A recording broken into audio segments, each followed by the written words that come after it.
about the challenges of actually putting a budget into place, into operation. So, if we look at where we've come from,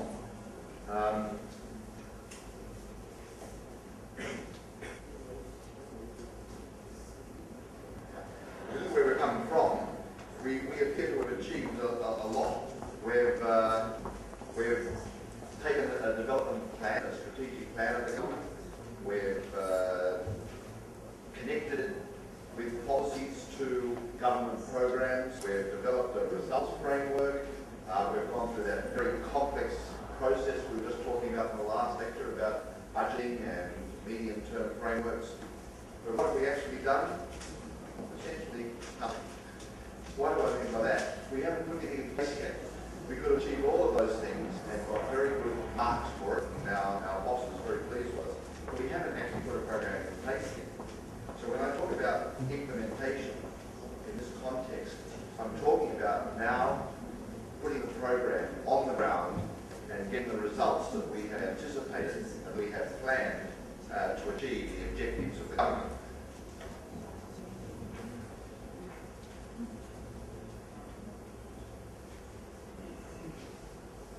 Now, it's obvious that there are different sorts of players in the game. We've talked about ministers, the strategic people. We've talked about budgeting, central agency people. We've talked about ministry, line ministry or sector ministry people. But there's a point that I think is very important that may happen in the line ministries in your countries, which I certainly have experienced, and that is that even in the line ministries, there's a sort of a division, a sort of division of labour, if you like. There are the people who are intimately involved in budgeting processes. They concern themselves through the year in developing budget proposals, in putting together arguments, in negotiating with central agency people about the budgets, in ensuring that their organisation gets the funding, as much funding as they can acquire to pursue the objectives in their sector. But then there's another group of people, usually the large majority, who are involved in actual day-to-day operations, putting programs into place. And one of the issues that arises from that, commonly, may not be in every country, but I think it's very common, is that these two groups of people really are not well connected together. We're back to our theme of connectivity. Budget people have a personal objective, if you like, or a team objective of completing the budget process successfully and getting resources, and that's when their job is finished. I'm always surprised to speak to people who seem to think that their job is finished once the budget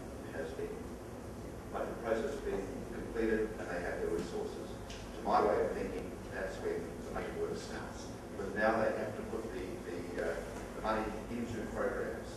And one of the things they actually have to do to put these things into practice, they have to develop an operational plan to execute programs, often multiple programs.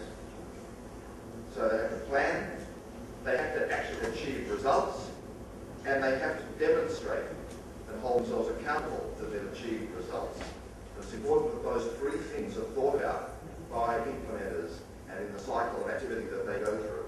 Plan our programs, make sure by some mechanism of monitoring that we're achieving our results, and thirdly, hold ourselves accountable and demonstrate to the people we're accountable to that we have achieved results.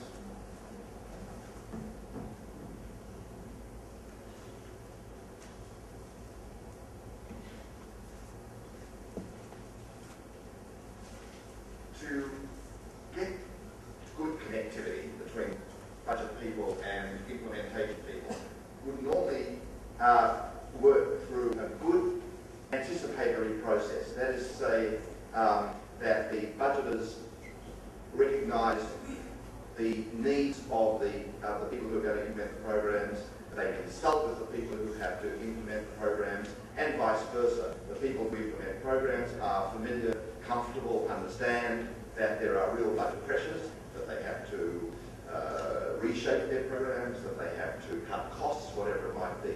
But there's a communication, a two-way communication between the people involved in budgeting and the people who are involved in implementation.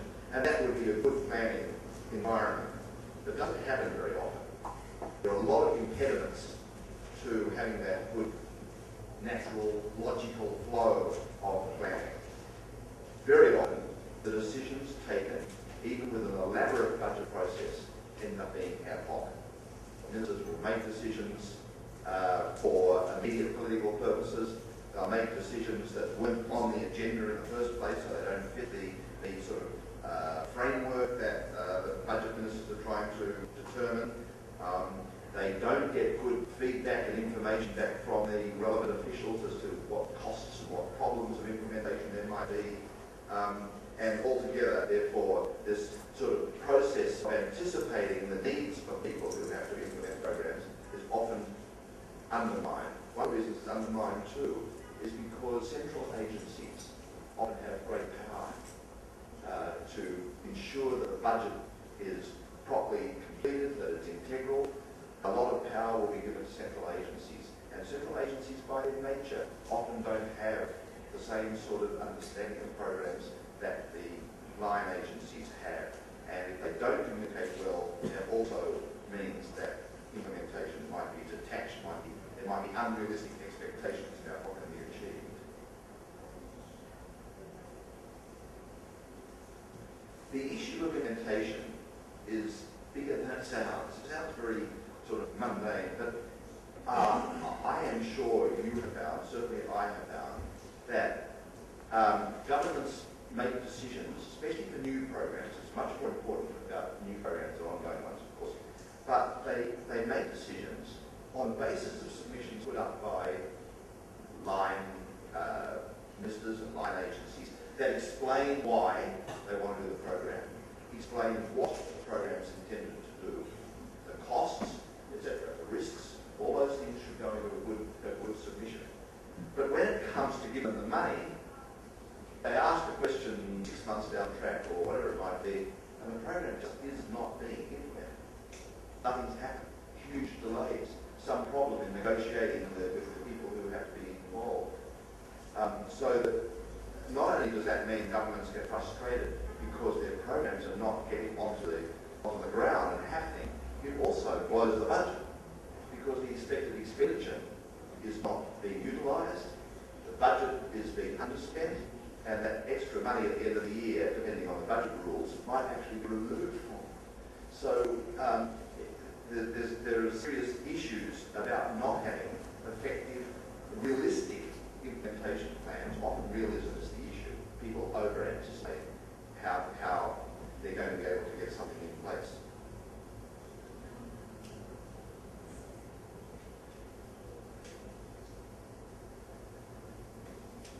The process of implementing is often affected, made easier or made harder by changes in certain budgeting or financial management rules.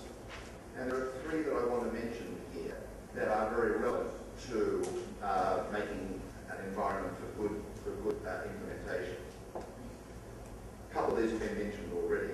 The first is about how inputs, that is to say the monies that are assigned in the budget for resources going into a project, salaries, capital, travel, consultancy, studies, whatever it might be. Some budgets, it's very common in fact in countries that are still developing their budget systems, to have inputs appropriated at a detailed level. One of the reasons for that is it gives much more control on the input side of the budget to use of those resources. The problem is it's a rather bad mechanism for the capacity of the managers to use the funds to carry out what they have to do to respond to pressures on them, to have the flexibility to move with unforeseen circumstances. So the notion of lumping together, aggregate lots of inputs is an old technique that's been used in many countries. And that way, the manager gets appropriated one large lump that might cover many inputs rather than details. That gives that manager flexibility.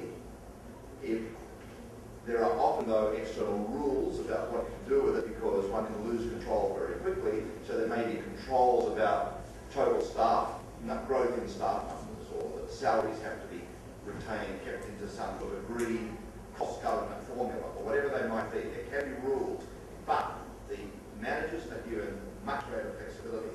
Now, what always goes with much greater flexibility? Greater accountability. You give a person the capacity to make decisions on their own basis, not according to a big list of rules, and they have to be held accountable. They have to be able to explain why they use the resources the way they did and how that's contributed to a good outcome. One of the problems with the detailed input appropriations, which is quite important, is that for the very same reason that I just mentioned, it's very hard to stick to them. If you're given exactly whatever it might be, $1 million of salaries, and something moves in your program, you can't get the staff part up or whatever it might be, you don't end up spending $1 million on salaries and all the other inputs. And you might find you've got to travel a lot more than you thought for various reasons. So all those various estimates and all those various appropriations are violated. They end up being a lot of failure to comply with the appropriations. So aggregating inputs together, in my country, they're put together in a term called running costs, meaning the running operations of the organisation. And the head of that organisation, the Director General, whatever it might be, has quite a lot of flexibility to use running costs and then help accountable for use of those running costs. So that's the first sort of financial or budgetary reform that's important in the helping process of implementing programs. The second one I mentioned is actually an extremely important one, and we've heard reference to it in some of the presentations, and that is using the structures of programs. It's a very easy word, but it's got a lot of implications. It goes back to notions of program budgeting, which were some of the very first purpose-related or performance-related budgeting ideas, and almost every variant on that notion, there have been many, many of them, different names are here, they really go back to the essence of program budgeting. That is the critical underlying concept. And the concept simply is that if you're not going to assign money to detailed inputs, is there a better way to assign money? And the obvious answer is you assign money to like activities that contribute to a defined output. That may not be all necessarily in one part of the ministry or whatever. So the idea would be to see the totality of effort that has to go in producing the key results for that ministry, the key outputs, whatever they might be. Not only to assign funds to them, but often it means reorganising an organisation to be in programs. I always find it quite amusing that in my country, and probably in many countries, ministries are instructed by government to try to organise themselves in programs in some logical way. They already have very well defined structures, vertical structures, divisions, whatever they might be called. So what do? They just assign one program to each division. It's absolutely the wrong logic, because those divisions are rarely lined up with a specific output. It's a much harder and more demanding thing to combine parts of the department into programs so that they can have some integrated product. Some organisations do actually, some ministries do actually reorganise themselves into a program structure. It's not a very common response, and one of the reasons is it can frequently change at which is wrong. But programs do form the heart of purpose-related public administration, purpose-related implementation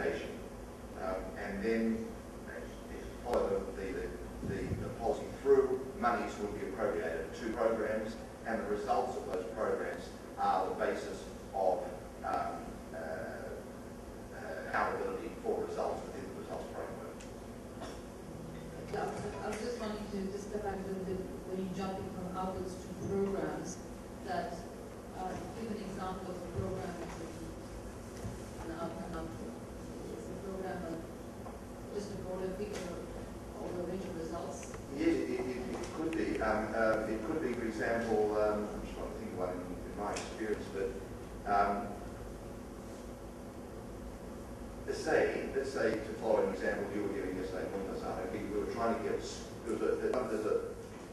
the education industry has been charged with getting kids into primary schools. And they've discovered, as you were talking about, that one of the problems is school buses.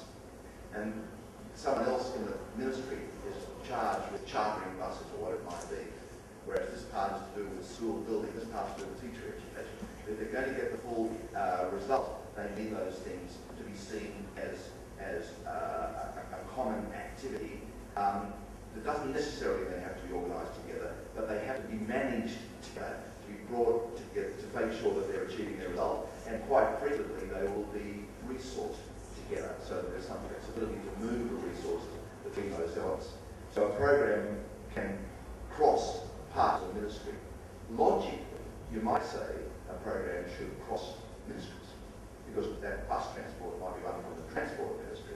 The problem with that is that it leads to a very difficult management structure, because ministries at least have an integrity from the Director General down. So there's always a lot of resistance to try to redesign programs on the basis across ministries. If a program is very compelling, it really ought to be together. Usually the ministries are reorganised. Let me just push that a little bit, because fundamentally in practice, this is what the problem is that, journalism, people talk about programs or sectors, but in reality, the budget allocation, if we're talking about budget execution, goes from Ministry Finance allocating or allotting budgets to ministries, which are institutions.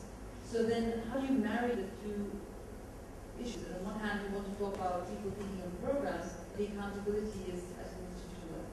The programs I'm talking about are within ministries, because as I said, to cross ministries is very, very difficult, and really, no one, I think, tends to do that to any great extent, but it's quite common within ministries. So I can quote the Australian example that, as I said a moment ago, our ministries are required to design themselves in programs. So they actually describe their activity as a set of programs. There might be 5 or 6 programs. How they do it is sometimes very logical, sometimes very bad. And if it's very bad, usually the central budget agency will consult with them and try to get them to construct their programs to be more related to sensible budget allocations and related to the government's strategic program.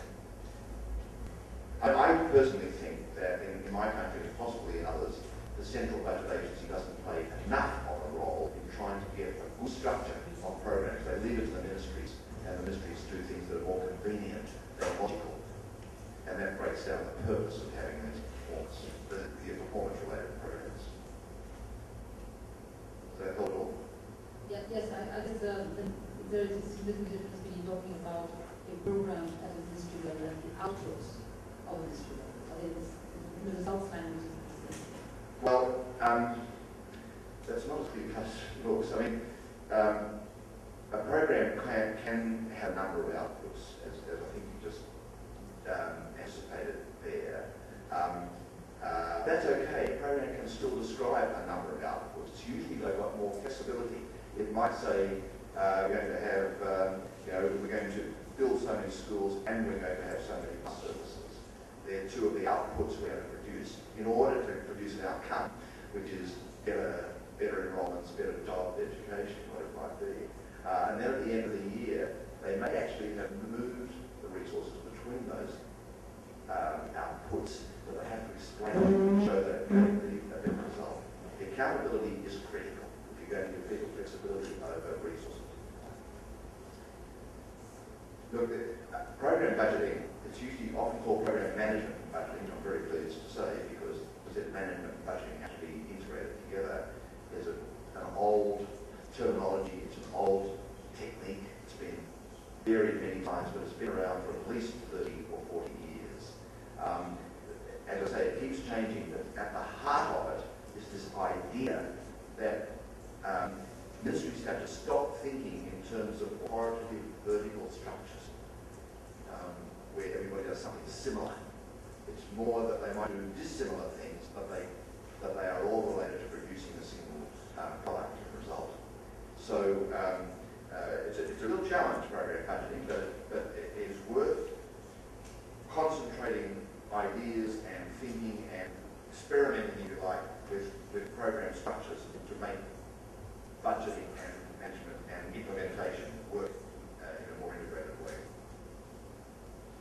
Now, I was mentioning three sorts of reforms. The third one I just want to mention is the word that usually causes people to panic and they have to take some sort of aspirin to calm themselves down. And that term is accrual accounting. Now, a lot of countries just say we're not going to get into accrual accounting because it is too complicated, and that's not a bad response. Accrual accounting is something that's been taken across from the private sector when it really has very limited application in the public sector. But there are some elements of accrual accounting which are very important. Accrual accounting, without going into detail because that would take us forever, is a different form of accounting from cash. And the main point is that, as it suggests, cash is a way of looking at management of resources on the basis of payments actually made and actually received. Accruals look much more at what is actually happening in terms of economic impact now. And it might be that certain activities of government don't incur a cash loss now, but they incur an obligation. When you enter into a contract, you are obliged to make payments possibly over the next 3 or 4 years. You don't cash them all out, but you have just taken a decision that has committed resources into the future. And accrual accounting more or less tries to take that into account, does take that into account. And the value of it, the necessity of it really, for public managers is that it allows a full cost of a program to be measured. Too often, decisions are made on the basis of immediate cash requirement. We are going to have to spend $1 million this year, please give me $1 million. But in fact, what I have done is incurred a liability or whatever it might be that amounts to $3 or $4 million, and that's not being factored into the budget. I'm not just talking about projecting cash requirements for the future. I'm talking about costs that might actually not appear in cash for a long time, such as depreciating a computer you just bought. It's going to lose its value over 3 or 4 or 5 years and have to be replaced. So accrual accounting is important to measure the full cost of programs, which should be the basis for the government making decisions to fund these programs. And it also records costs at the time the economic activity incurs them, not just when the check is written. Because we introduced accrual accounting for pragmatic purposes, but then the ideologues took over, and we went into a very pure system which actually became disruptive and defeated the purpose of it.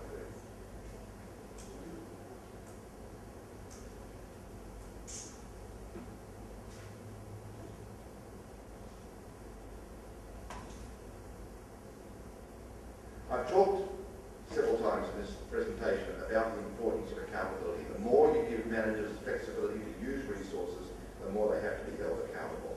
And accountability can happen at a lot of levels. In particular, when it comes to implementing programs, putting them in place, who might be held accountable? It might be teams of people who work together to achieve a result. It might be individuals. And how are they held accountable? They have to explain what they've done, and they have to accept reward or sanction for what they've done. And one process of sanction, which is consistent with what we've been talking about as results-based budgeting, etc., is that if a program is not achieving its results and that team can't explain that it's failing in its achievement, it might have its funds reduced in the future, not as a punishment, obviously, but because the funds are not being used to the best value and might be redistributed to another group. But from the team point of view, of course, it has suffered a sanction.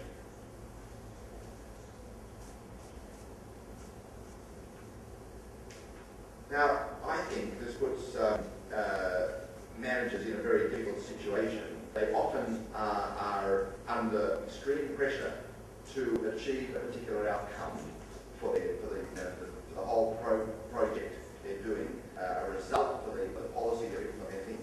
And that's very hard for reasons we've already discussed, that outcomes are hard things to prove. And if, say, financial resourcing is attached to achieving those results, that can put public servants under enormous pressure and can end up in rather perverse behaviour. Let me give you a rather interesting example.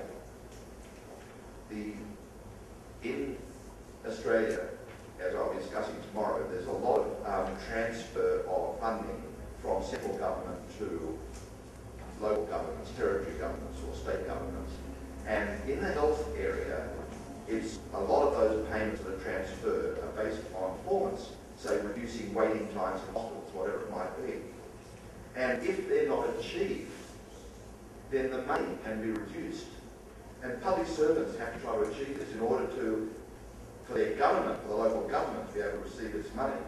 And there was a recent incident in the city I live in Canberra, where the health officials, very diligent, running hospitals, doing very, very difficult tasks, manipulated the figures. They actually provided false figures deliberately because they felt the pressure too great to be responsible for reduction of funds. And they were caught out. The government did lose the funds, and a number of people resigned from the government. It just shows the kind of pressure that can be put on public servants to be responsible for things they can't really control.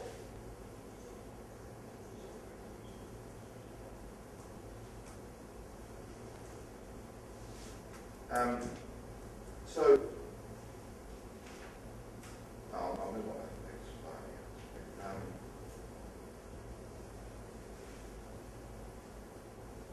here. The structure of accountability is critical, and accountability is both internal and external. Obviously, we know that. We know we're accountable to our bosses, to senior management of the departments, of the ministries we work in, and we're also accountable to external people. We're accountable to a parliament, we're accountable to auditors. There's a lot of people we're accountable to internally and externally. And basically we're accountable for what we've actually managed to achieve or what we haven't achieved that we said we would. And that's where we have to explain what we've been doing. We're properly accountable. And that accountability links immediately to the performance framework. But for it to be effective, the outcomes that we've been talking about as the results of policies must be practical. They must be able somehow to be measured or at least assessed. The word measure worries me because it usually means quantitative, and that's not necessarily the way it can work. But there's no point in having an outcome which is so generalised that it doesn't hold anybody accountable. And that was the area of major criticism in Australia when we went to an outcomes-based budgeting system, that no one could hold individuals accountable because the outcomes were too general, too vague, too difficult to actually assess whether they were being achieved in short term or not.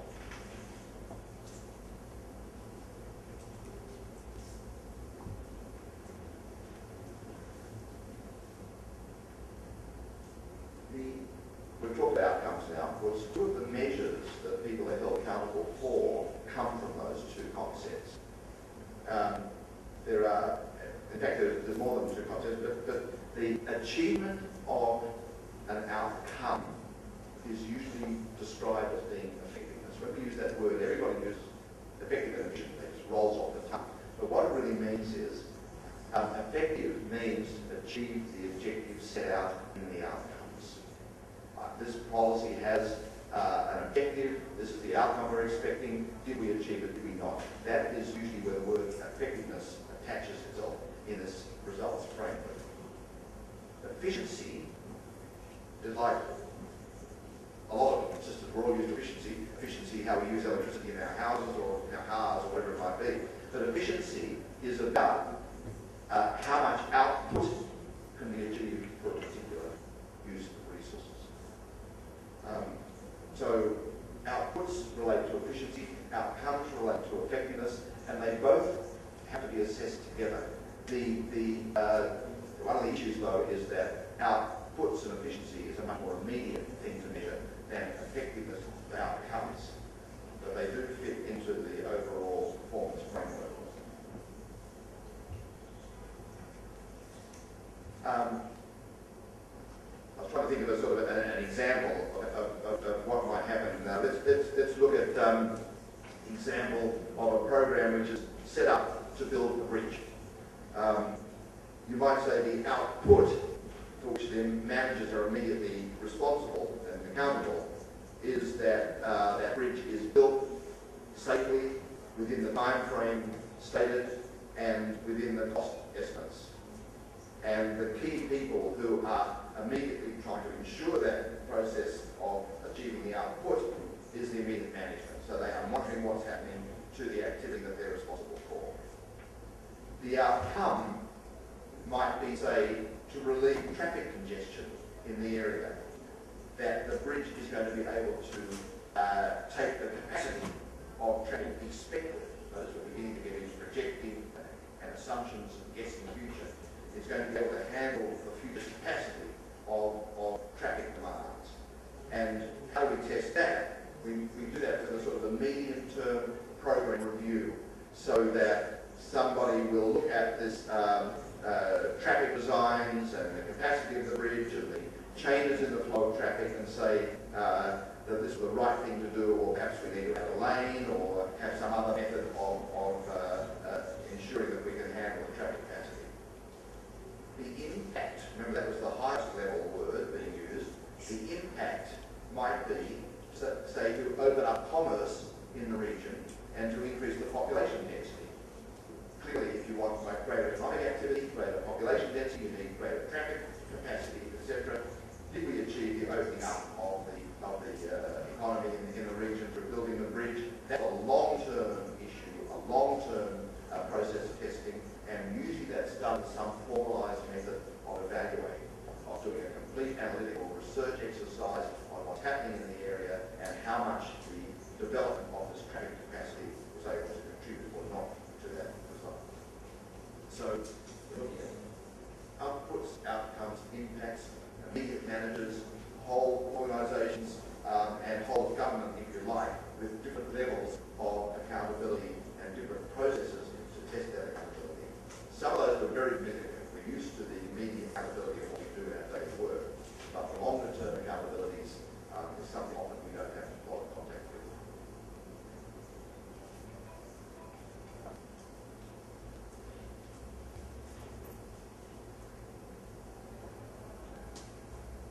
So, obviously all this process of testing whether we're achieving results, of holding ourselves accountable, etc., means we've got to do a lot of monitoring.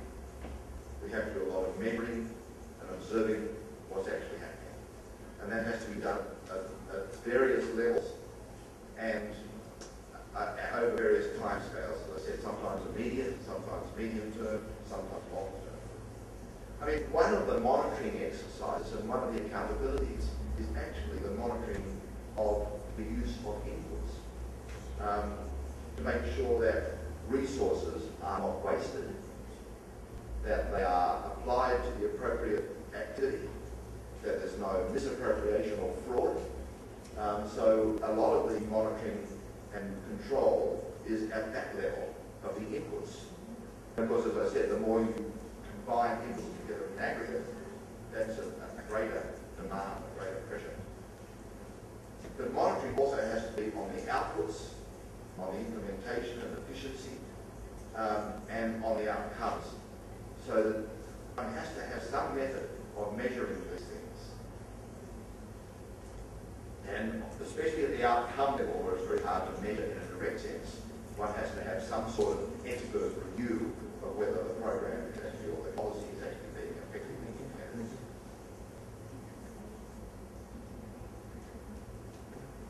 Monitoring and accountability is both internal and external, as I said.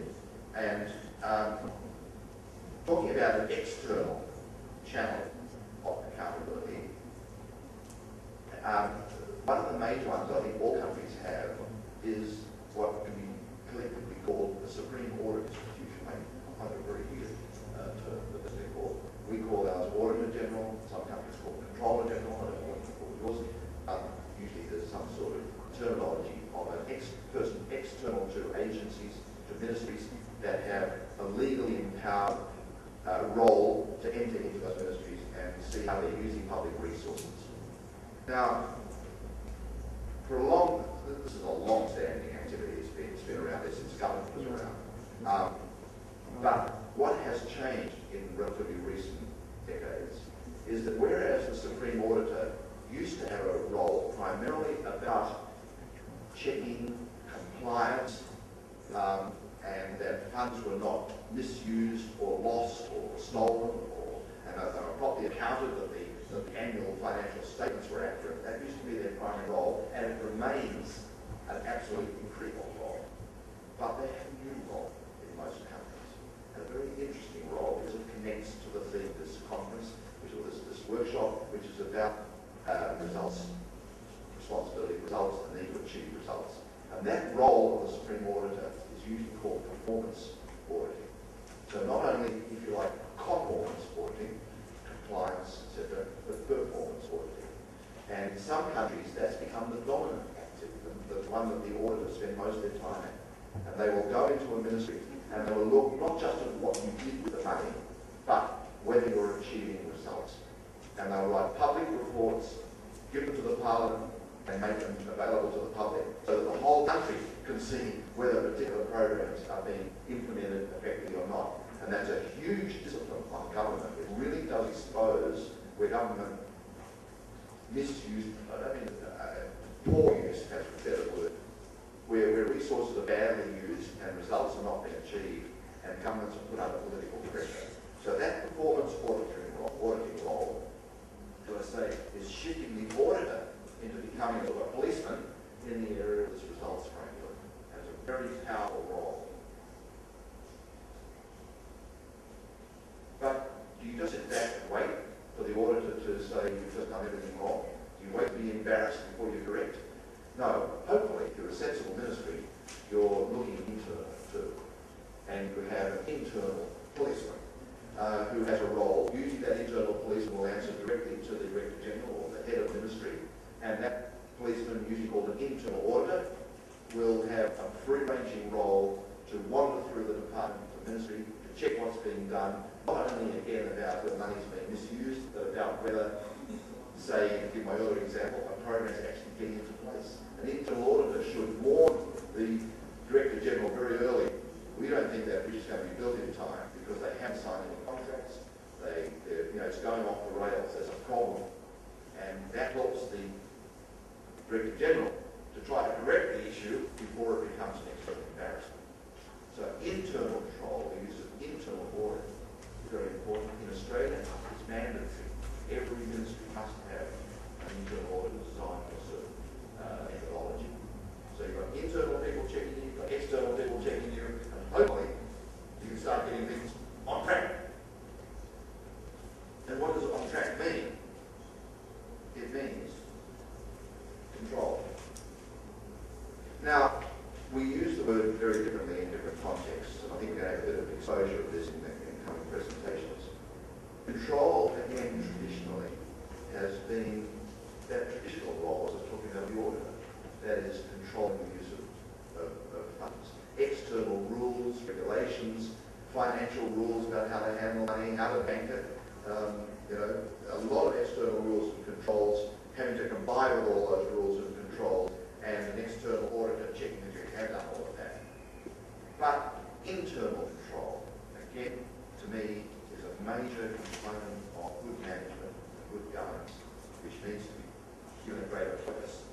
And that is very much about making sure the organisation is on track. On track to do what? On track to achieve the results that it's told government it's going to achieve. So we're back to connecting the activity of the department, of the ministry, connecting responsibility and accountability of its managers to achieving results through control mechanisms.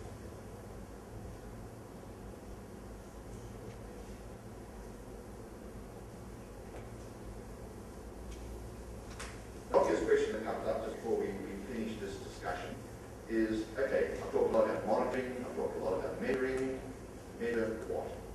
And that's a big topic in itself. We've pointed out, I think, in our discussions that measurement per se is probably very difficult at even the outcome level. It depends on how detailed the outcomes are specified. But it certainly then becomes something much more immediate at the output level. There are lots of terminology, lots of different terms used. I mentioned them on that slide on the screen there. I don't really want to go into them all in detail. Sometimes I can't even see the difference in some documents I've looked at between deliverables and key result areas. They often look very similar to me. It's just words in a way. But you can see that there is a hierarchy here of saying we're going to produce some broad results, narrower results, right down to very specific results. And if you look at our equivalent, our budget to what Nati was describing as a BDD. In Georgia, we call ours portfolio budget statements. It's quite similar in structure. That'll go right down many pages that each program of what deliverables are intended to be, what key result areas are, its success, and right down to detailed measures of output. And often those detailed measures of output are put in the form of that lowest dot there, key performance indicators, KPIs. Everybody talks about KPIs. Few people talk about KPIs. I think it's such a common terminology. And some companies I've worked with, they start with the idea of a KPI. They say, we must have good KPIs. They start there. And when I talk to them, I say, no, you don't start there, you finish there. And what I mean by that is that often people say, well, I'm building schools, so what's a good measure? Number of classrooms, number of students, number of teachers. And they just think, what can I measure? What can I measure? You know, and they put down all the KPIs. If those KPIs are not derived logically from the high level goals down through the outcomes, down to the outputs, and you can logically say why you're producing that output, connect to the higher ones, then it's not a very useful measure at all. In fact, it can be a very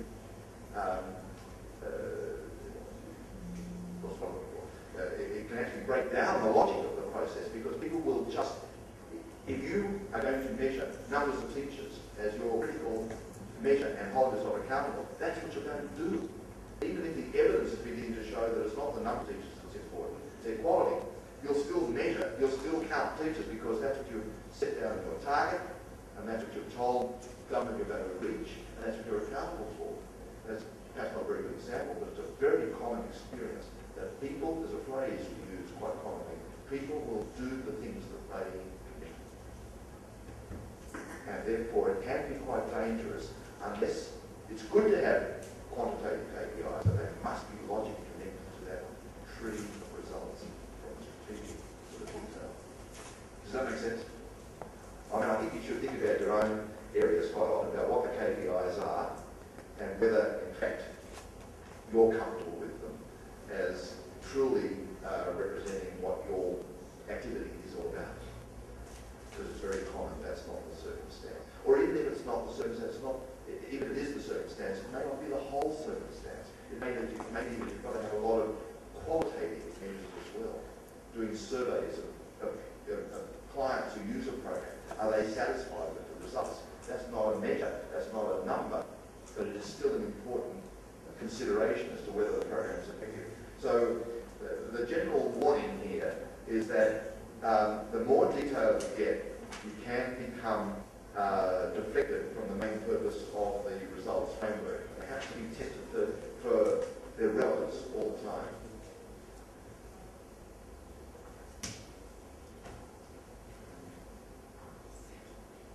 The last slide is sort of the obvious one. We've put enormous effort in, we've just done all the things I've been discussing, into set up a result structure, in making people accountable for those results, in measuring and assessing the results, in trying to change the direction of the ministry to achieve better results. We've done all of those things. What's critical from an accountability point of view is that they are reported. Internally reported, externally reported. And one common practice which obviously one's trying to avoid is in that last dot on the slide, and that is to say that what one tells one's managers internally and uses as sort of a control measure to make sure that the ministry is working appropriately, and what one tells external people really ought to be the same information, at least consistent information. And there's the phrase sometimes used that people keep two sets of books. The ones that they tell the auditor and the ones they really work by. That's usually, it's almost a fraudulent process. And usually the only person you're fooling in doing that is yourself. An organisation is not being honest with itself if it's not holding itself accountable for the things that it tells its external reporters. There are lots of methods, lots of sorts of reports that can be put out into the public arena, often too many, because they just confuse people and they take a lot of effort to produce all these reports to make sure they're accurate. But the concept of making sure that people report on results is fundamental. Again, in the Australian system, which must be very similar to what most countries do, our PBS, portfolio budget statement, which I've just described as being similar to what he was describing as a BDD, is an anticipatory statement. This is what we are saying we will achieve. And after the budget year is finished, every ministry, every agency must produce an annual report. And one of the contents of the annual report is what did you achieve? So there's a closing of the loop, and then the officials of that ministry have to sit in front of committees of the Parliament and hold themselves accountable and explain their results. So that's our method of then reporting and closing the loop. Having reported, I might close the session and invite questions and in particular discussions. I think, again, as some other people said, we learn probably a lot more from each other about practices. But if you've got comments about what you do in your country that relate to what we've been talking about here, that would be very, very useful for the group to take a look at. So, questions, comments?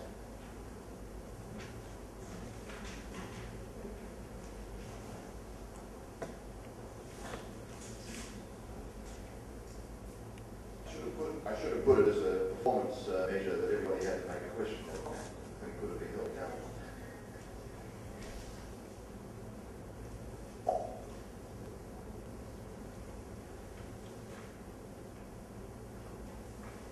Can I just emphasise, while there's a silence, I'm just going to emphasise something that I said right at the very beginning.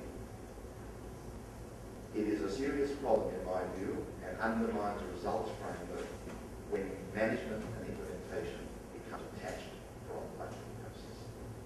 There has to be that logical connection. We don't achieve it.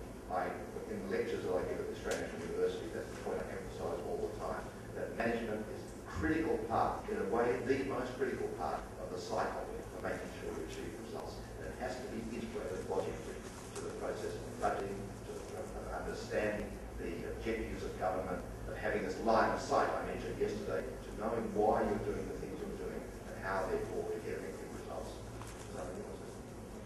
Yeah, I just wanted to raise a point that a lot of countries face. Is I'm not sure whether you touched on that. I think Alan was touching on this. That one of the things that impact the ability to actually implement is the budget release mechanism.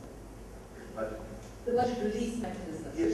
Which is the you get allocated a budget, but at the same time, when you want to get money from the Ministry of Finance, that allotment, I think the word is allotment, gets delayed. And as a result of developing economies, we get the unusual situation that a country needs to be spending a lot of money on education, but a lot of money is left over at the end of the year and is not spent, precisely because the money got released a bit too late. I don't know whether that's the situation, obviously, not in Australia, but how does, maybe that's something for discussion that we can raise here. That's one of the real problems. Yes, it is. I put it in the category that I mentioned earlier, so I didn't mention it explicitly. It's in that category of input controls, of too much central control without relationship to the reality of management. It also, obviously, so I gave 3 examples of some sort of financial management reforms that are helping management, but more flexible allotments would probably be one that should be added to that. Maybe you can, but that can be something of a discussion as to what have been the experiences of countries in having the delays in that procedure. That's actually one of the critical things I found in all the countries that I've dealt with. It's just this simple, something so basic as releasing the funds. Can I ask the obvious question? Why is that allotment control run the way it is? We go right back to theme number 1 of the whole workshop. What was the purpose? Why do central agencies control the allotments like that? It may be that there's a serious issue of fraud, and I don't know. But unless people are clear why they're doing it, and therefore whether they're achieving the result, it may just become a practice they've done for many years and they've never bothered changing. Any comments from anyone here? Have I lost it? Does everybody understand my question or my points?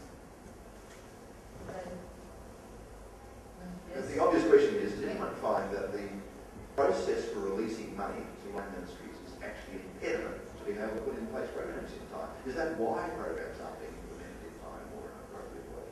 You can't get the money.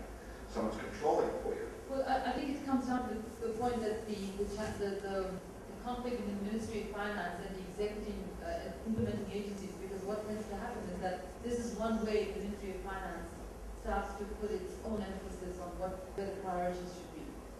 and they're overriding the approved budget. Now, I've seen this happening in Indonesia quite a lot, where they suddenly start to question line items and delay the process of releasing the money. This is part of their way of saying, well, maybe you should be spending on this area rather than exactly. And if you try to think about what I talked about at the beginning, is in order to drive results, you plan for results and you put the budget, and you have to have linkages between the two.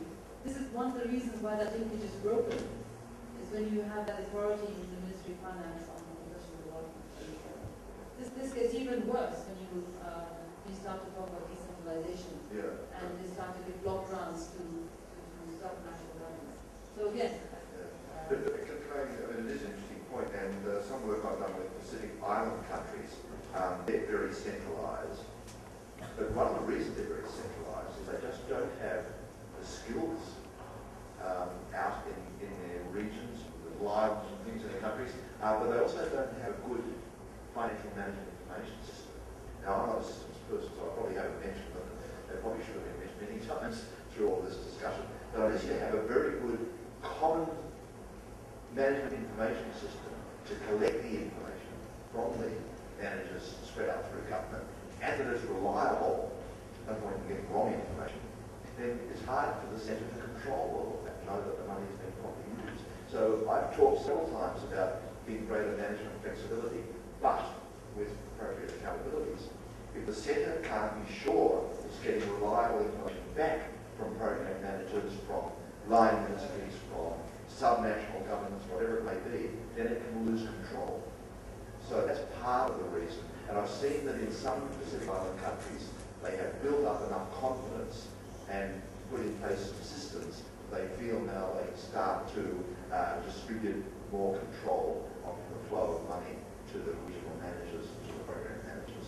But I think that is part of it. It's part of the maturing of the system that permits that release and control to the agencies, as well as the rather manipulative rationales and pizzazz just described.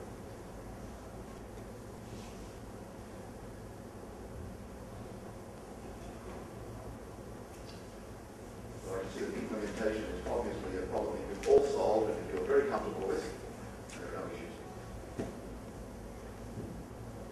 yes, that's a question. Is that a question?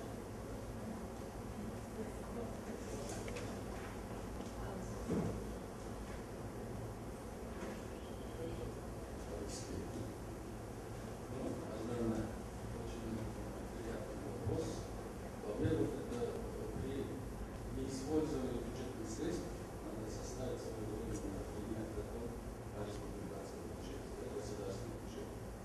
Вот, например, если есть такие моменты, допустим, Министерство транспорта.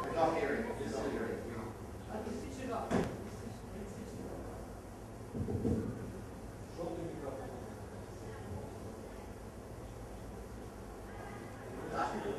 I don't know why they're hearing it. Would you like?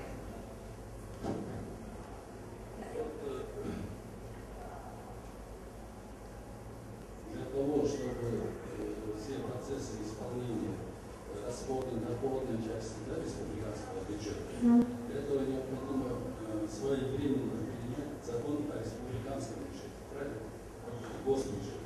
Но потом есть такие моменты, например, Министерство транспорта, как Казахстан не производит, допустим, необходимый компонент, это битум, для строительства автомобильных дорог. Они закупают из других республик, допустим, Российская Федерация, Казахстан, Узбекистан. Если своевременный бюджет, если еще в нашей республике, если не принят в феврале, ну да, как бы расходы тоже провести не сможем.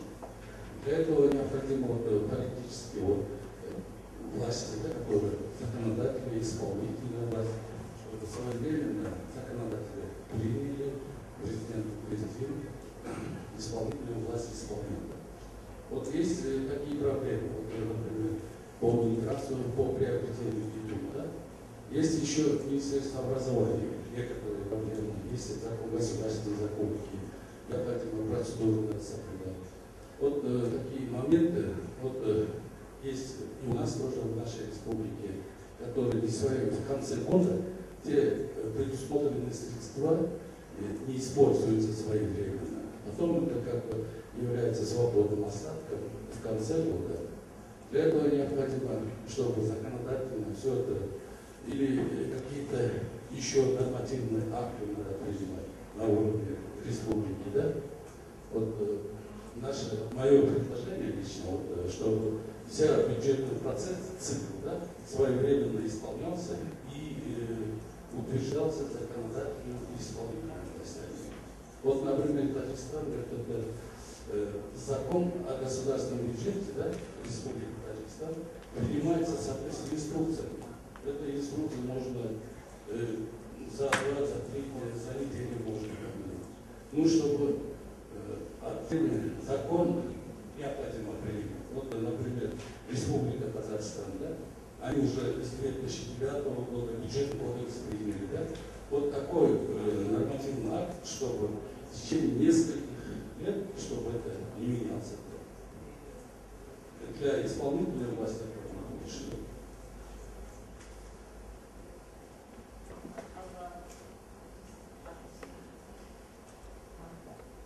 I can just respond to that one. Okay, this is a very interesting point. And again, I'm going to request my colleagues from the People's Republic of China to give what happens here.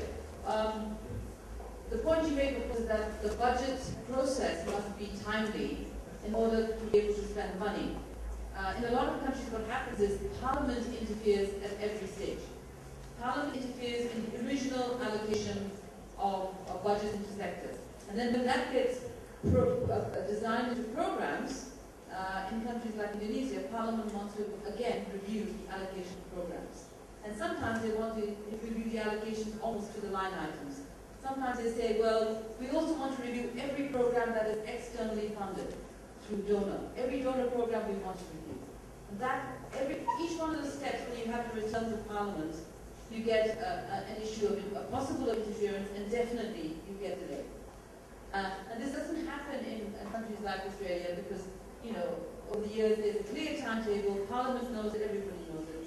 But in a lot of our countries, I come from Bangladesh, that's one of the countries that Parliament is interfering all the time because everything has become politicized. So, unfortunately, this is the reality, and this is one of the problems why you actually don't get money spent as promptly as it is. Until Parliament approves that allocation, if they're giving that right, you cannot have the allotment take place. Ministry of Finance will not release the money. And even then, as I said, the Ministry of Finance tends to delay.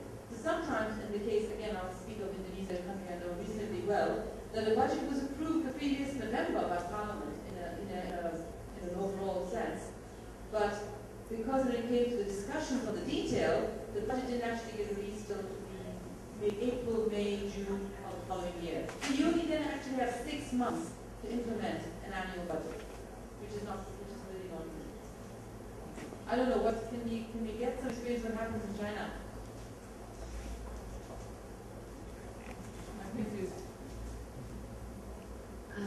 我们这个在中国这个预算审期的时间呢，是大概是在就是全国人民代表大会召开批准审批以后呢，这个预算就下达了。那么就我们新疆的情况呢，是我们的这个自治区的人民代表大会呢，是每年的1月中旬召开。那么我们是在人大召开，应该说的是从预算法角度呢，应该是1个月之内30日之内呢批复下达到部门。那么我们现在操作呢是，人代会召开，一般是1周之内，我们就把预算呢批复到各部门了。也就是说呢，我们在1月的20号左右，各个部门呢应该拿到一个就是有法律这个效力的一个预算吧，是这样的。那么在全国情况呢，一般可能要到3月份，因为全国人大的这个开会的时间呢，它是在3月份，所以这个说具有法律效益的这个文件呢，这个预算呢，应该是在全国的这个人民代表大会召开以后，那么应该是在3月份。这个全国的情况来看呢，一般是就最晚也应该是这个时间了，3月份。谢谢。That's pretty interesting. I think what we're hearing from our friend from China is that to go right back to the question that Kyrgyzstan asked is that there's much more executive control there's more executive control, I think, in China than in a lot of other countries, which allows the sort of greater certainty that you were arguing for. And I think that's probably a positive. Some people say there are negatives as well, because the sort of greater breadth of views that can come from the Parliament. But certainly that helps in the budget planning process. I can say that Australia is not totally immune from that problem. Most of our budget is approved before the beginning of the budget year, and certainly there's no parliamentary intervention. But there are certain major programs which require the passage of legislation after the budget is brought down before they can be put in place. And that is a great uncertainty to the managers of those programs of what's going to happen.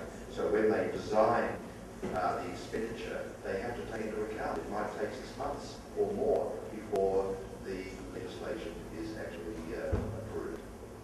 So it's a risk in terms of the management of the timing.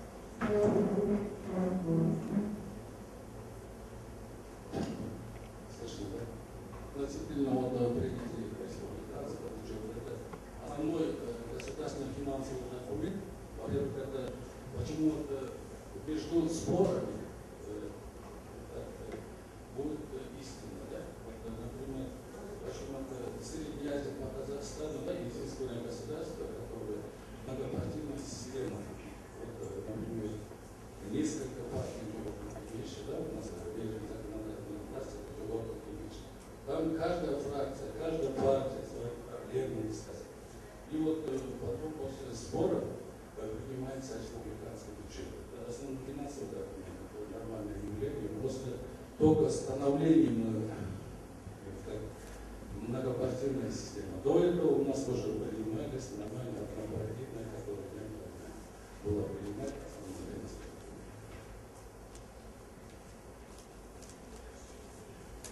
One thing that I've observed with Indonesia, because I was talking about the example in Indonesia, is that they've had a lot of their budget process internal to government, which is the usual situation.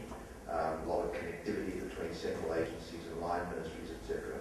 But what they haven't done, but they're finding now they've got to start doing it, is having a lot more connection with the Parliament. So they've got to start talking between the executive and the Parliament to have a lot more explanation of the needs of the budget, to try to get more consistency, because it can be highly disruptive. And they have to turn their vision towards working with the Parliament more than just working internally in government. So I don't know how far they get with it, but that's part of what's required by the capacity of their Parliament to intervene in the budget report. Any other questions and comments? If there are, we might break for a tea break, and it's actually allocated to be 30 minutes, which is terribly luxurious for tea break. So we might try and get back here at 3:30 on the schedule of this, and then we'll have 2 presentations from Azerbaijan and Armenia. And Mr. Aliyev here is itching to go. I'm sure he's really keen to give this presentation, so we'll come back promptly after tea at 3:30. Thank you very much.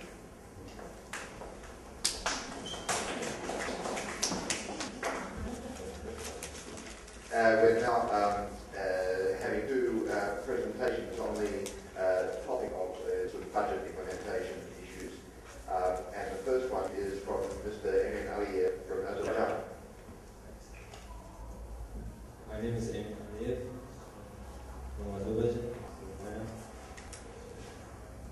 I have prepared a presentation, but I want to describe a sample situation, I would say, budgeting. What we do when we project next year budget. And we have state programs in all spheres, in health, in agriculture, in construction, and these programs, state programs has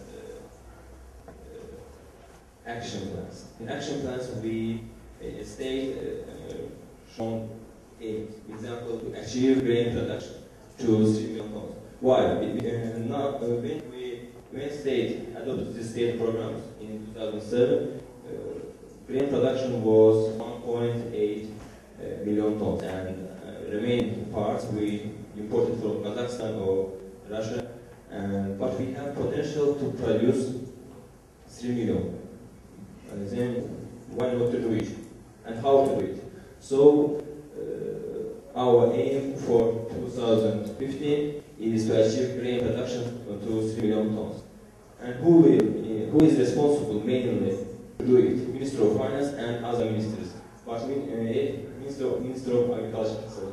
Minister of Agriculture is mainly responsible, but another committee or agency is maybe help to Minister of Agriculture.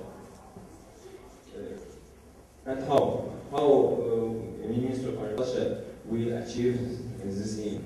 Subsidy, loans, leasing, taxes, free taxes, and subsidy. In our country, state gives all farmers subsidy for motor oil, example, for fertilizer, and for grain, and additional for grain producers, additional money. Example, for fertilizer $1, for motor oil $1, and for grain production for additional $1. Why grain production? Because grain is strategic food, so Azerbaijan wants independence in this sector. So it gives more attention for grain producers. Example, in Azerbaijan, about example, land, some of land is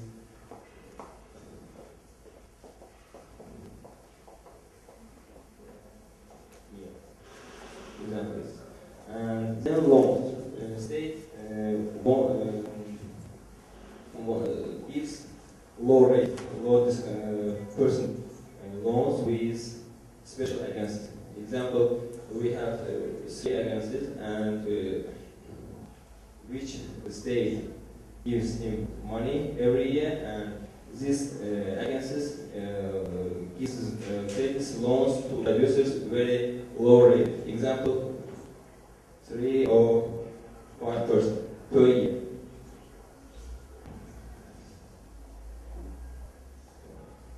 And leasing. Of course, maybe producers get money and state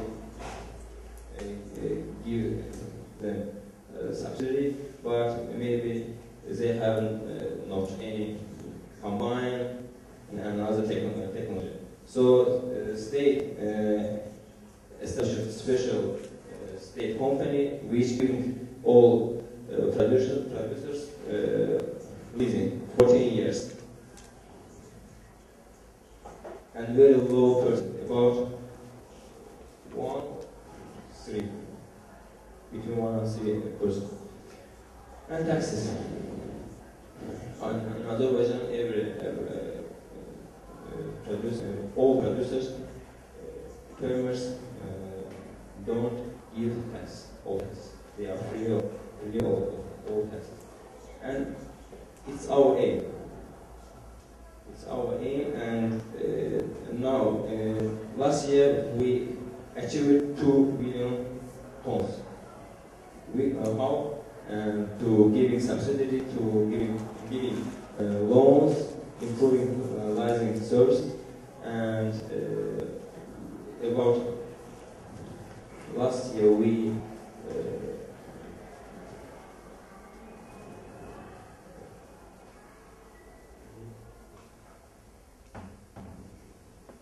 $150 million, all this first, even more. And next year, we are maybe budgeting next year's will be based on, we must based on this aim. Without this aim, we cannot spend money. And if we don't know our aim, state can spend any money.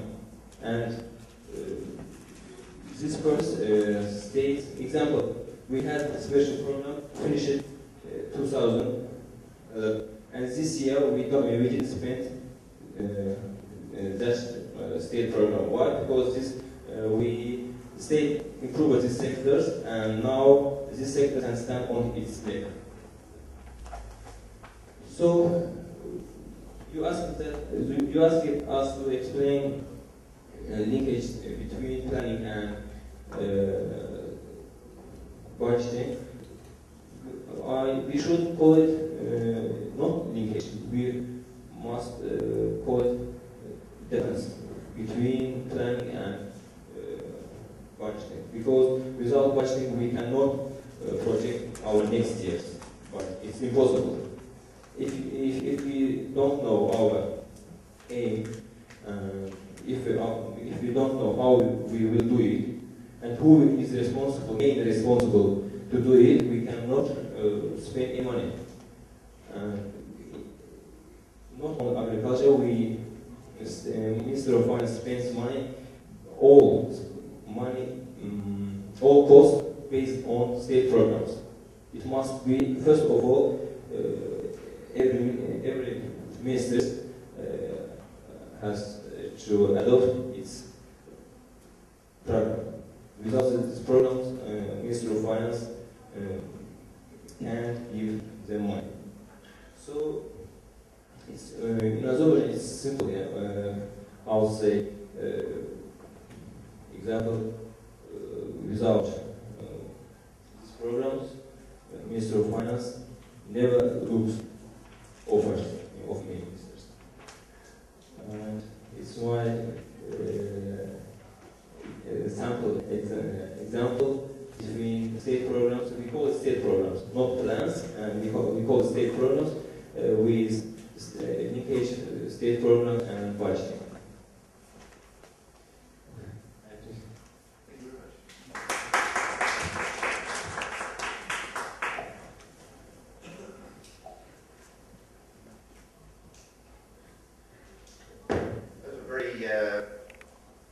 Practical example, I think, with lots of components of what we've been talking about. And actually, I'd like to ask you a little bit in a while, but I think it's probably appropriate, if you don't mind, to have the next presentation, and then we'll open to some discussion and questions with both the speakers. Are you happy with that? Okay, but thank you very much for that presentation. And now we'll have a presentation from Mr. Martesyan from Armenia.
What we're going to do is three things.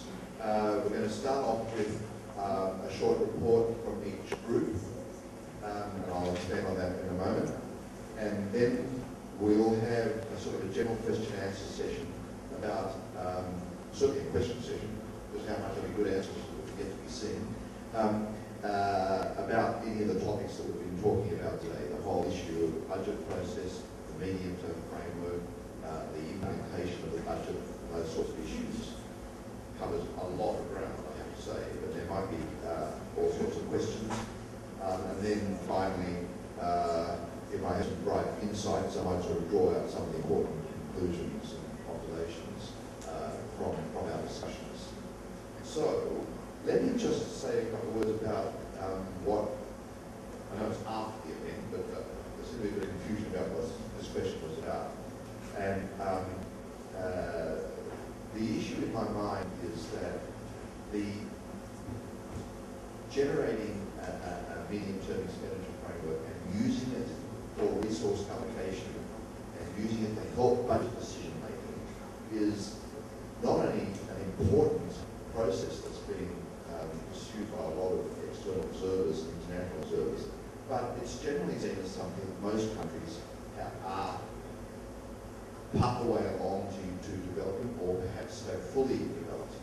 And what I'm interested in hearing from the groups and from the experiences of the countries involved here is whether you have in fact implemented this MTEF and what problems, if any, have been confronted along the way. So, you know, I'm interested, we're all amongst friends here, we're all exchanging experiences. Has the capacity to develop a medium-term expenditure framework, have you been able to do that? Or is it in fact much more complicated than you perhaps anticipated? But importantly, we don't just do these things because someone suggested it was a good idea. Importantly, how are you using an MTEF? How is it being utilised in the budget process? Who uses it? How does it change decisions? And has it improved, do you think, the budget process and decision making in the budget? They're the issues in my mind. So, but you can comment on anything that you came out of your discussions about the medium-term expenditure framework. So who goes first? I think I have Rosanna Martin and Mr. James, and who's going to report from the Wanderers? Do we have a reporter pointing in your direction when he has covers? Done. Look, just volunteers to walk up there. He knows there's an extra drink in it.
думает, что надо в будущем делать, что уже можно и что надо вот, проработать еще, чтобы проблемы и решать, какие проблемы надо решать. В первую очередь, и для этого надо делать.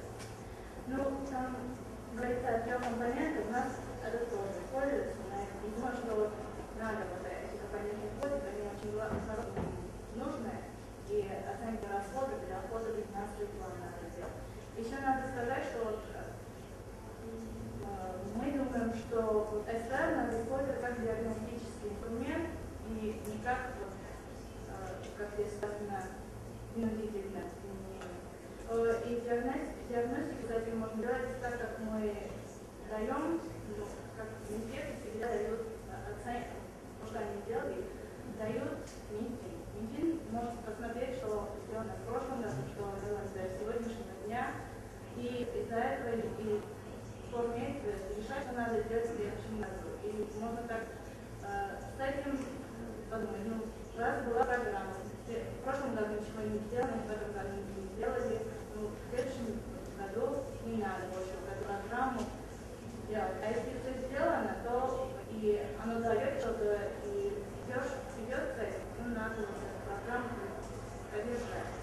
И вот позволяет реформа государства. Еще там вопрос, кто, как вы ожидали, будет использовать СТР, я думаю, мы думаем, что это Министерство финансов, экономика и, конечно же, правительство, которое все это организует и вместе с собой.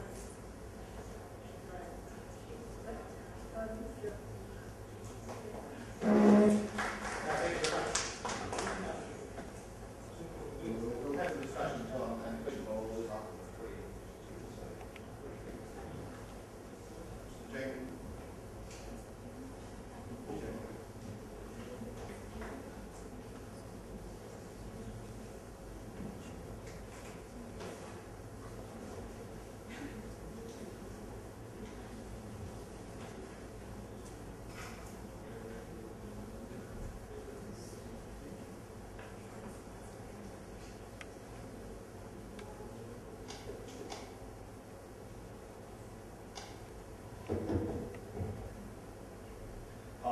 下午好，我来代表这个第3、第4小组啊，我们讨论呢集中在这么几个方面。第一个呢，我们认为呢，在中国实施这个中期的预算框架是非常必要啊，非常必要的。那么就中国的情况来讲，有时候在这个年度项目申报的时候呢，可能从财政角度讲，预算是可以负担的啊。但是往往随着时间的推移，会导致较大的财政压力。比如说，在中国有这么一些例子，也讲这个中国实施的这个助学贷款政策，这个就是对这个在校大学生这个为了资助他们上学，给了助学贷款，但是对他们家庭而言，可能还款有问题。所以中国政府呢规定了，在大学生毕业以后若干年内，有政府有在他的收入达到一定的程度之前有政府呢可以替他归还贷款。那么也许在头一个年度，可能申报的学生贷款的人数并不是很多，在1年内呢也不可能考虑到未来的一些因素。但是随着时间的推移，这个受理了助学贷款的这些学生可能量越来越大，那么就会给政府呢带来很大的财政上面的还款压力。这个是在做年度预算的时候，有时候会遇见的问题。第二个呢是在这个年度预算情况下，有些这个部门在申报项目的时候，因为他提前预先知道今年的这个财政预算的一个资金是非常紧缺，因此他在申报项目的时候可能会隐瞒全部的信息，特别是投资信息，先申报财政可能接受的那么一个数额，等到在财政批准以后，逐步的再申请增加，这样就会给财政也带来一些压力。这个现象在中国我们称为叫钓鱼项目。另外呢就是就政府本身就预算单位本身而言呢，可能在短期内呢也非常难以判断这个项目的优先性优先顺序。特别是在预算规模非常大的时候，比如说中国在2008年的时候，也部门预算规模整起来达到6万多亿，这么大的规模在短期内，很难判断这个申报的项目的优先顺序，这也是问题。但是如果搞了中期预算中期预算放假，那么我们认为可能对中国的年度预算会起到一个指导作用，在规划和年度预算之间会建立某种连接。到这儿我也简单插一句，就是昨天在讨论的时候，我认为这个中国在规划和预算之间是有连接的，是不是我理解的错误？我觉得这个连接中间的连接应该就是这个中期的预算规划，它能够使得这个咱们的年度预算更能体现规划中的政府的政策系统政策意图，也能更好的使得资源呢能在这个优先顺序上进行分配。这是我们觉得在中国实行中期放假是有必要的。第二个方面就是在我们讨论这个分准确在我们讨论中，我们认为中国实际上在预算实践中虽然没有这个明确的制度化的中期放假，可以说到现在还没实施，但是我们感觉到可能存在着一些非正规的、不太完善的、不太系统的准中期预算放假比如说在一些专项预算的编制中，实际上已经可以确定这个3到5年的这个支出线这样在这个专项规划中呢，实际上申报的申请单位就可以明确知道他能够支出多少可以安排他的具体的支出。只是我们觉得可能像这样的非正规的一个准中期预算框架，可能在中国目前缺乏一个严格的流程和这个基于一些定量计算的这么一个基础这是第二个方面。第三个方面呢，我们觉得在中国实行中期放假预算放假可能有非常大的难度。中国的国土面积大，地方发展不平衡，很多事情都需要财政投入，还牵扯到各种利益关系，因为在从全国范围内可能实施呢有非常大的难度。当然我后面就是作为我个人的一个问题，我想也能够是戴维教授也能给我们一个解答，就是在中国是否可以考虑先从地区和部门试点来做这个事情？因为在中国大家知道，中国政府做任何事情都是先行试点，取得经验以后，再逐步向全国推开。我想在中期预算放假这个事情上，是不是也可以这么处理？那我自己没有答案，希望戴维教授给我们一个答案。谢谢。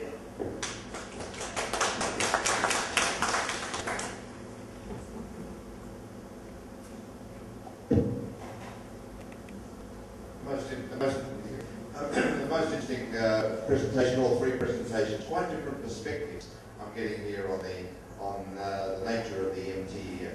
Mr. Jacobs now made a couple of really interesting observations, I thought.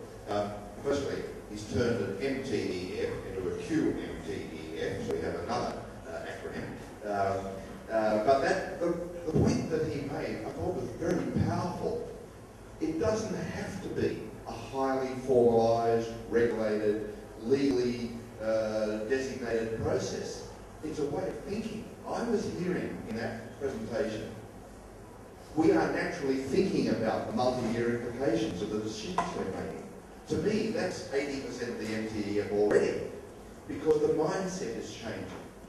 And there are many ways that thinking process can enter into the way a budget is put together.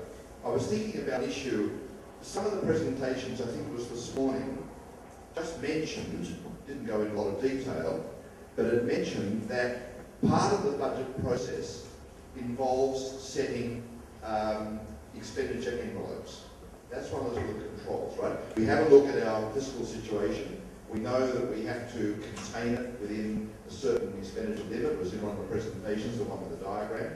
And out of that, we know we can allocate expenditure ceilings, the maximum, the envelopes, what we call it, the maximum amount of expenditure that this sector can spend, this sector can spend, and this sector can spend.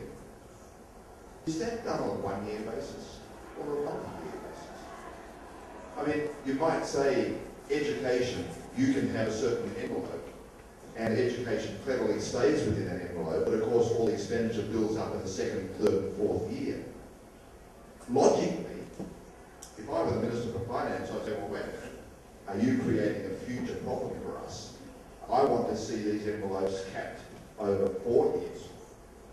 And I can do that because I have enough information in the MTEF to say, well, we're not going to have much fiscal capacity in year 2 or 3 or 4, so I want to limit it, the proposals over the 4 years. Once you start thinking that the logic of budgeting goes beyond the formal year that the legal budget is created, then you start to ask the questions over a medium year framework. And you could say, well, why 4 years? Why not make it 10? Well, the answer is obvious, that your estimation gets so inaccurate that it's not very useful. It's probably not very useful over 4, but at least it's a good guide. So the process of thinking over the medium term should permeate the budget process. Program managers, budget managers, senior ministers should all be thinking, can we afford to do what we're doing over 4 years? What limitations do we have to put in place? Where can we raise more revenue? Where can we cut back on the programs that are costing most over the forward period? So it's a whole way of thinking. Now, I like the idea of a quasi-MTEF and just multi-year processes in the thinking. I think that's a really good attitude. You don't have to make it highly formal. You can formalise it later. And that leads us to the question that Mr. Jang asked, which was about having a trial, having a sort of a trial of MTEF. And the answer in principle is obviously yes, you can, but what might you put as the limits on a trial? I don't think you can easily add it to a sector alone. You can develop the techniques of forward estimates in a sector alone, but you can't really use it as a budget tool unless it covers a whole budget. It could be a budget at a region. It might be if there's a town budget, but you see, it has to influence the priority setting. So at least you have to put it into a framework where decisions are being made about priorities. Then you can say, back, looking at the forward years. So to answer your question, Yang, I think I don't know whether a provincial level is too great because your provinces are hugely greater than the whole of Australia, and it's still a huge exercise to do it for a province. But it's a question in my mind, and I don't have enough knowledge about when you go down the levels of administration. I think you have 5 levels in China, is that right? So you know, the smallest levels where they have expertise and perhaps is sufficiently integrated as a budget to try these techniques could well serve the purpose of a trial. Good idea. Now, are there questions to the groups? Any of the things that were said in the presentations that you might want to raise at this stage? I'm a little bit bemused, I have to admit. I was under the impression, largely because of things I've read more than the experience I've had directly, that attempting to have a medium-term expenditure framework is almost universal. Everybody's trying. I'm not sure why, in the sense that it's caught on as seen as a necessity. But I've also read and seen it in some cases that it's very, very hard to do effectively. Very hard to do in a way that achieves its objectives. And its objectives are the sorts of things I'm hearing from people. But whether you're achieving those results of improving the decision-making of your budget and improving the integrity of the future year's budgets, I'm still not sure after these discussions, because that's a difficult thing to do. And it takes a maturity, some years of working with a medium-term framework, people thinking about the medium-term framework and bringing it into their decisions. I was mentioning to Nadia about one thing that Australia does. I mean, we've been doing it for many, many years, so we've done a lot of experiments and a lot of developments of how we can use an MTEF. But let me tell you one thing we've done which I find very interesting. Once you start these experiments, it's very hard to turn them off because people expect them to be done every year. So we started an experiment and it's still going 20 years later. And I'll tell you what that is. Now, we would estimate our forward years, say year 1. Let's look at the estimates over 4 years.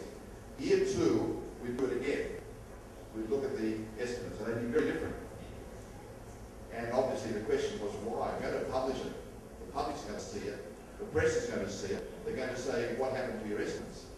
So we took the initiative and said, well, we'll explain what happened to the estimates. And what we did was we started breaking up the changes in the estimates into 3 causes. One cause was that the economic parameters have changed. There was higher inflation now, or higher unemployment, or the exchange rate had changed, or something like that. We could say that's affected the estimates by this much. The second influence was that the programs themselves are behaving differently than we thought they were going to. More people are using them, or fewer people are using them, or they're costing more per person because more people at the lower income end are using them, or something like that. In other words, our program estimates weren't accurate, we had to correct them, and that's changed the estimates. And the third category is decisions we the government have made during the year. May have caused it. It's my fault. We the government have caused it. 20% of the increase, program estimates explain 30% of the increase, and economic parameters have explained another 50% of the increase. And that will be broken down by broad sectors. So it's very open, it's very revealing, and it's very honest, in commas, of the government to explain how much external causes have changed the estimates and how much internal causes have changed the estimates. And you see that the second category I mentioned is a very interesting one. It says we weren't very good at estimating. We thought we were, but in fact our program costs turned out quite different from what we thought. We're learning along the way and we're correcting along the way. Just a little personal experience. I don't know how many of you as public officials have had to sit in front of the Parliament and explain yourself. Because I was a Director General, I was very senior, I was expected to explain myself all the time, and Parliament is not friendly. Very aggressive. And I remember on one occasion I was really being quizzed very deeply on something that I had done, and I had to explain myself. As we went through the explanation, I got to a point where I said, Senator, there was a senator who was questioning me, I said, I understand the concern you have. It is a real concern. I've explained what I did. I have now executed changes in our methodologies that we won't do that again.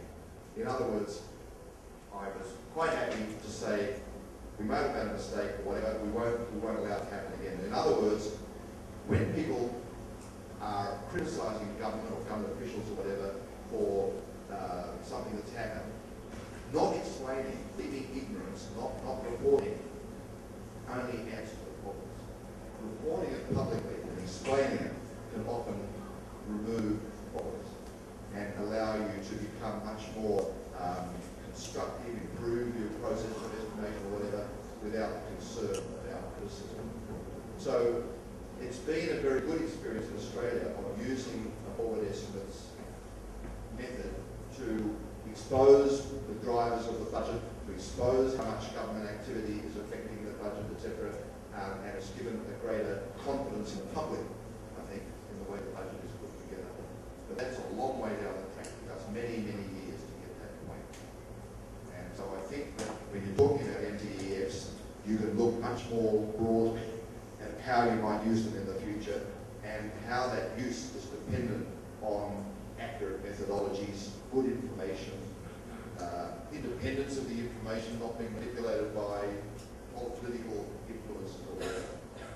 So I just encourage you to, as you're in the very early stages, many countries, of looking at medium-term expenditure frameworks, that you have a bit of a vision about where you want to go, how you want to use it, and to get better budget integrity.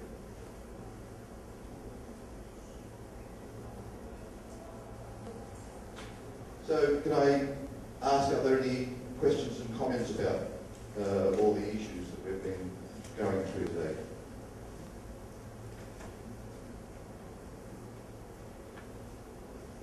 As a type slide, I'm on the slides a bit closer, nobody's asking questions. It's been a long day. expect you all to do, of course, is to go back to your hotel rooms now and think very deeply and write a 10-page report on what you're about to say. Okay, so thank you very much to everybody, to the 3 people who have reported, to all the contributors today. Okay, we agree on the time? Excellent. What's the forward estimate of the time? Thank you, ladies and gentlemen.